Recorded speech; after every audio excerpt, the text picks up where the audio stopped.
In this video, I'm going to use Postman HTTP client to send silent push message to my mobile application. You can use Postman or any other HTTP client, or you can even use curl command and send this silent push message from command line. So to send silent push message, we will use a new tab, and I will select HTTP post method from the list of methods.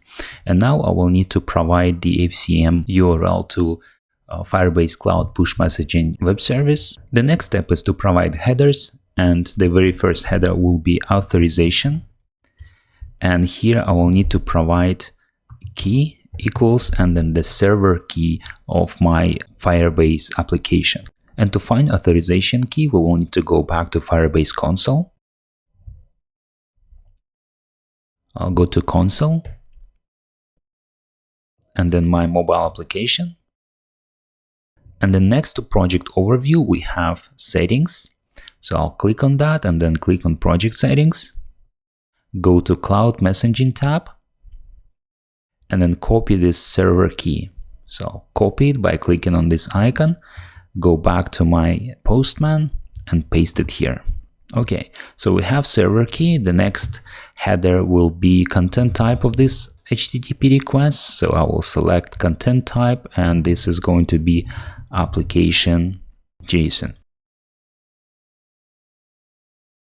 Okay, so we're done with headers. Let's now switch to body and select row from the options. It could be form data, form URL encoded, or row data. We are interested in row data, and again, the content type of our HTTP request needs to be application JSON.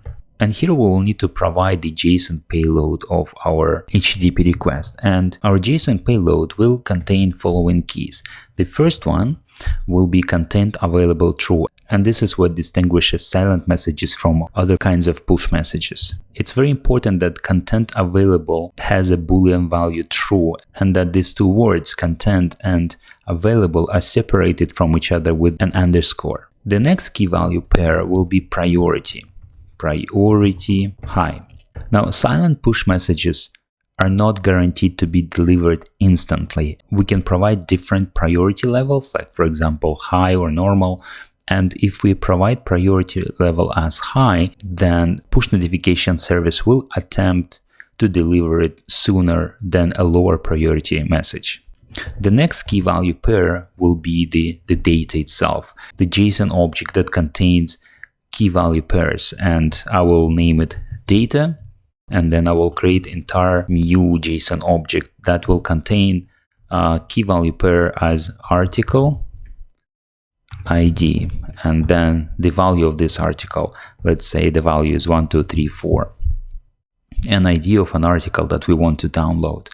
And one last very important key value pair is called to, and then it needs to contain the instance token that we have received when our mobile application did register for remote notifications. So I will go back to my Xcode, and I will one more time show you where we read this instance token. So I'll scroll up a little bit.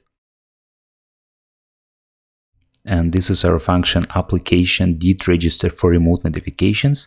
Here we first read Apple push notifications device token. But again, because we're sending this message through Firebase, we will need to use instance ID token. And behind the scenes, Firebase will eventually use Apple push notifications token to send this message.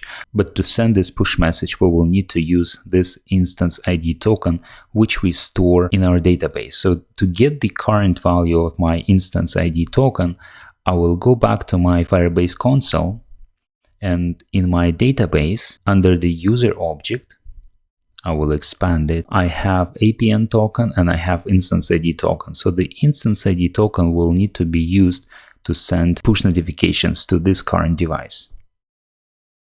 So I'll select this instance ID token and I will paste it to my JSON payload too. So this push notification will be targeted to a single device, and because it has content available true, it will be treated as a silent push notification, so there is no information that will be displayed to user, no batch counter will be displayed, no sound will be played, and even if my mobile application is completely closed, it's not even running in background, my mobile application will be partially woken up and will be able to receive this push notification. So let's put comma here to make the error go away, and we are ready to send this silent push notification. So let's switch back to Xcode and run our mobile application on iPhone device. I'll make sure it's unlocked, and I will select device, and I will run this application on my iPhone device.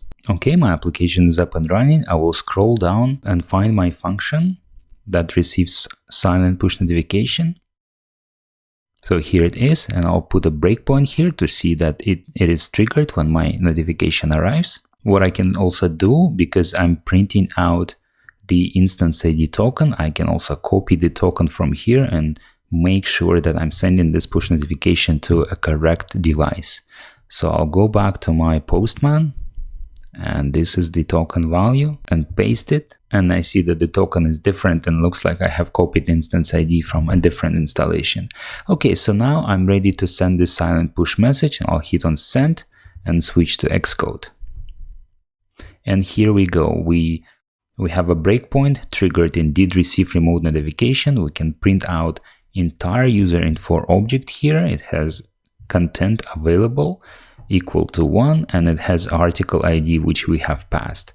So if I played line by line, we are printing out the value of article ID.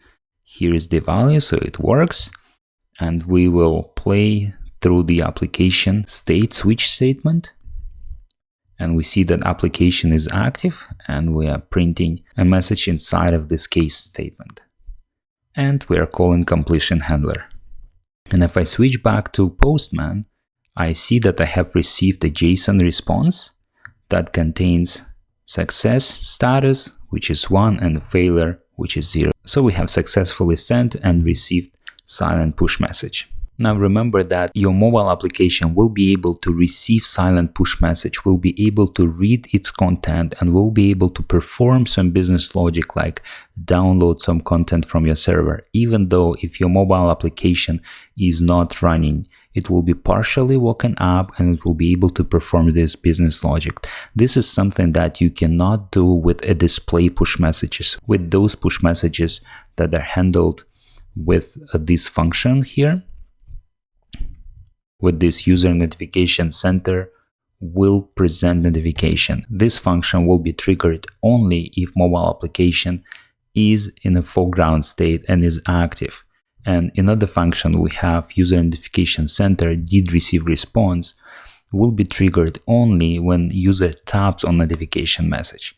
But if we want to trigger mobile application and do some background business logic without letting users see the notification message, even when the mobile application is closed, then we need to use silent push messages and did receive remote notification function.